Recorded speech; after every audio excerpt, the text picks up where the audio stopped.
pula siya because of the paprika powder.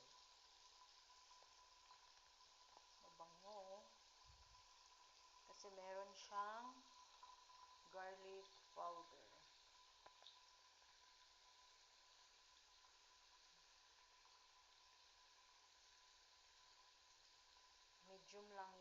Medium heat lang yung apoy natin, guys, para luto talaga siya.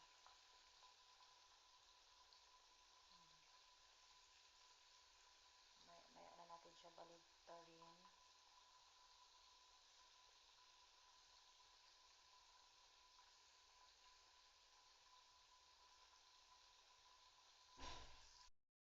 Tapos na ang ating buffalo chicken. Ayan ang forma, guys. Very yummy and delicious. Cheese. Pwede na magkarinderya, guys. Initin na lang natin mamaya pag kumain kasi ang ating rice ay di pa gaanong luto. So, yun lang. Maraming salamat sa panonood. Bye and God bless.